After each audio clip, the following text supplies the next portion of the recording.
Tudo bem, meu querido aluno, inaugurando novo tema. Que tema é esse, professor? Ação penal. Isso mesmo. Faremos a abordagem, a análise de aspectos ligados à segunda etapa da persecução penal. Só para refrescar na sua memória, vem comigo aqui para o quadro. Por quê, professor? A ideia é que você tenha em mente que para que o Estado possa aplicar responsabilização criminal sobre determinado indivíduo, ele deve seguir uma série de regras pré-estabelecidas, justamente estampadas no Código de Processo Penal. Então, quando do cometimento do fato delituoso, eu tenho uma fase pré-processual que eu chamo de inquérito policial. É através do inquérito policial que são coligidos, que são coletados elementos informativos que visam apontar a autoria e materialidade do delito.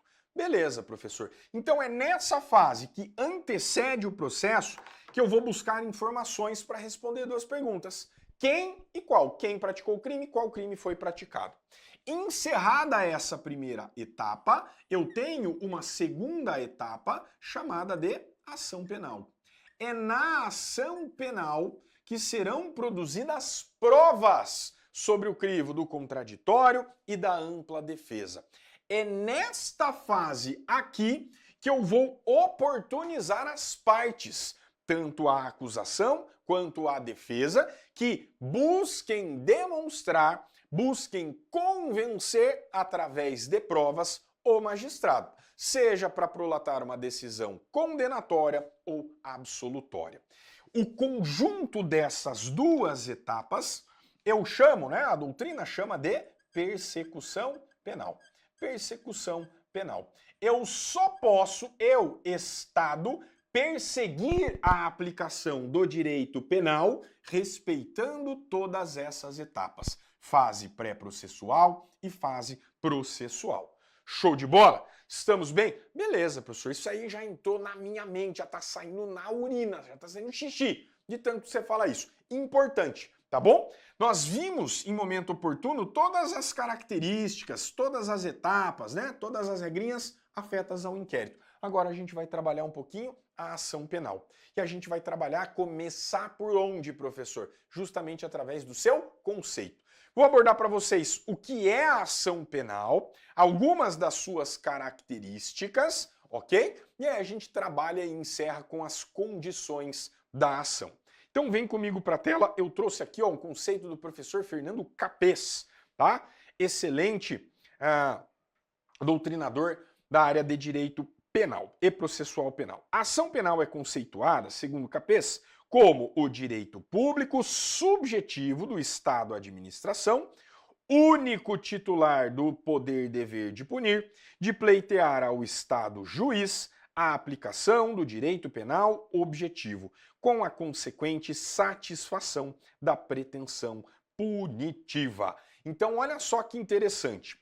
Se o direito de punir pertence ao Estado, ele tem que ter condições, ele tem que ter instrumentos jurídicos para que ele possa fazer uma valoração. Analisar aquilo que foi levado à sua apreciação através de um juiz de direito, para que ele tenha condições de decidir sobre a aplicação ou não de responsabilidade criminal. E ele faz isso como professor, justamente através do conjunto dessas duas etapas. Só com o inquérito me basta, professor? Não. Só com a ação penal me basta, professor? Normalmente não. Às vezes o inquérito ele é dispensável, às vezes eu não preciso, eu já vou para a fase de ação penal. Mas só com o inquérito eu não consigo. Eu preciso obrigatoriamente da participação, tá? Da acusação, da defesa e do Estado na figura do juiz. São essas três partes aí que formarão a fase de ação penal. Tá bom? É a acusação e a defesa tentando convencer o Estado. Acusa, condena, defende, absolve.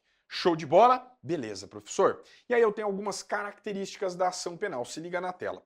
Um direito público, pois a atividade jurisdicional que se pretende provocar é de natureza pública, tá? É só você imaginar.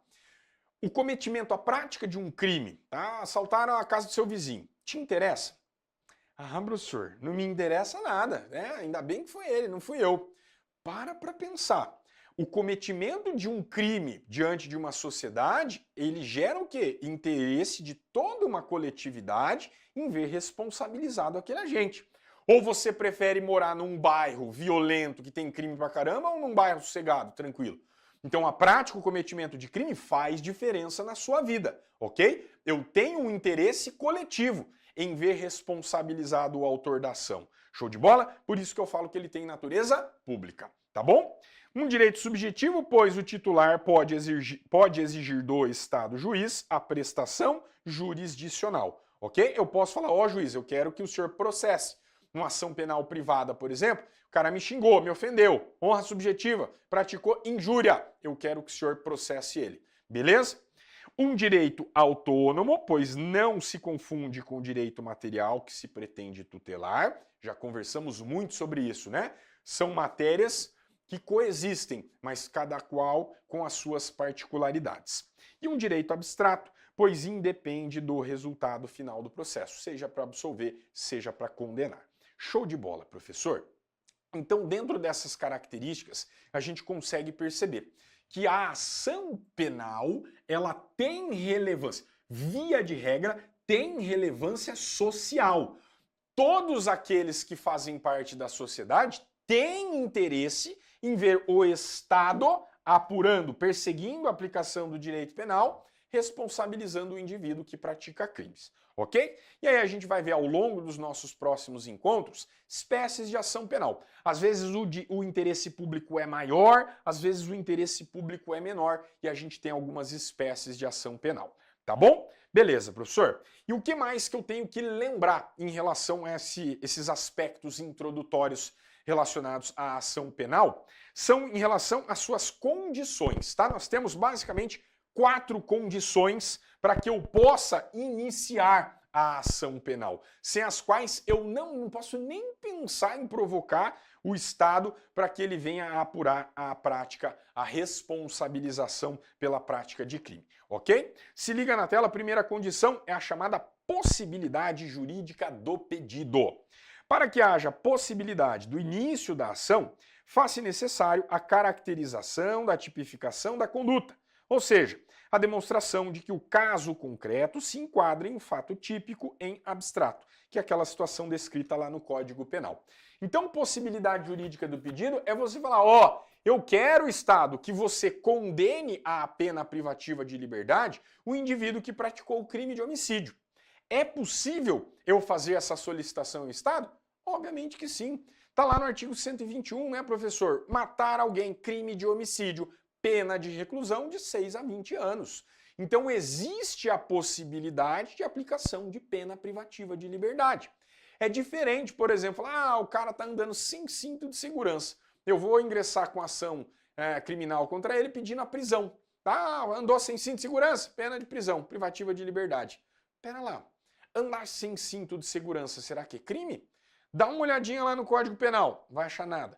Mas eu tenho CTB, professor. Olha lá no Código de Trânsito Brasileiro. Você vai achar essa conduta? Andar sem cinto de segurança, pena de detenção de 6 meses a 1 ano? Não tem. Não existe tipificação. Não existe possibilidade jurídica de você provocar o Estado e pedir o quê? Que ele faça a decretação da prisão, da aplicação de uma pena privativa de liberdade. Ok? Então, possibilidade jurídica do pedido. É a mesma coisa, você, o crime de homicídio é grave, então eu quero que aplique pena de prisão perpétua.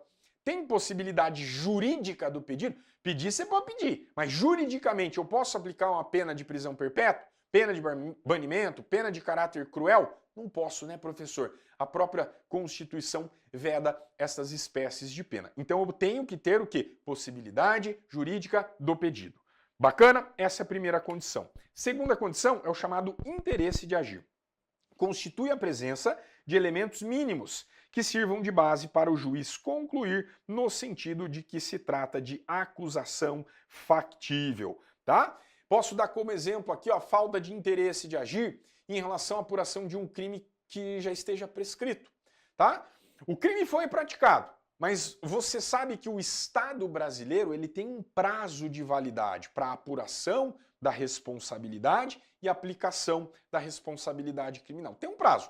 Dependendo da pena do crime, esse prazo é maior. Quanto maior a pena, maior o prazo prescricional. Tá bom? E aí passou lá um crime cuja pena não seja superior a 1 ano, prescreve em 3. Eu ingresso com uma ação para responsabilização desse indivíduo só 5 anos depois do cometimento do fato.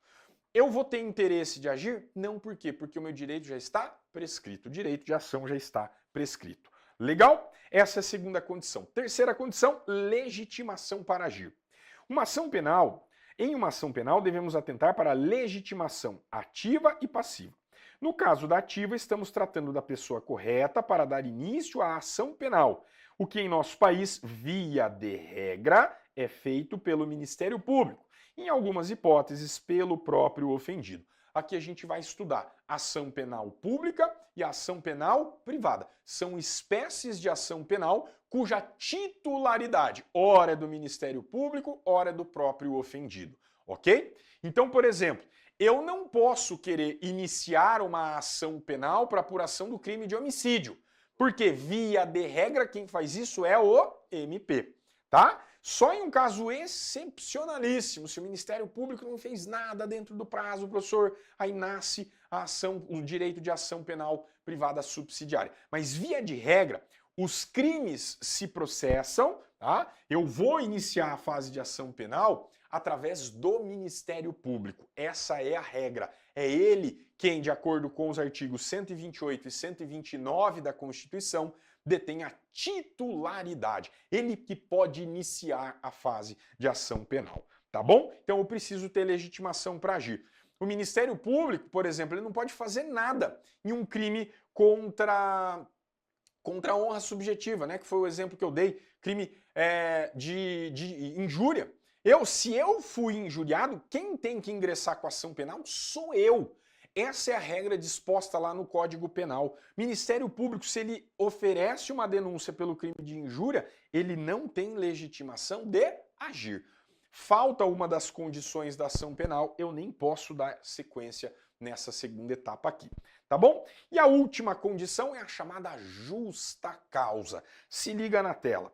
Torna-se necessário, ao regular exercício da ação penal, a demonstração prima facie, à primeira vista, né, de que a acusação não é temerária ou leviana. Por isso que é lastreada em um mínimo de prova. Este suporte probatório mínimo, que se relaciona com indícios de autoria, existência de material de uma conduta típica e alguma prova de sua antijuridicidade e culpabilidade. Então a famosa justa causa, tá? Você não pode ingressar com uma ação penal, só porque eu não gosto muito do cara, eu desconfio que ele tenha praticado um crime, vou ajuizar uma ação penal. De forma alguma. Justa causa, elementos mínimos que apontem a autoria e materialidade do delito. Estamos bem? Beleza, professor. Então é nessa fase aqui, ó, que o processo penal pulsa, ok? É aqui, basicamente, que acontecem os principais eventos do processo. Não estou falando que o inquérito policial não é importante. Para sua prova, importantíssimo. Tá? Mas é aqui que o bicho pega, é aqui que a gente tem produção de provas, né? Audiência, oitiva, cariação, busca e apreensão, tá? É aqui que as coisas acontecem e é isso que a gente vai estudar daqui para frente. Espero que você tenha curtido, um grande abraço e até a próxima.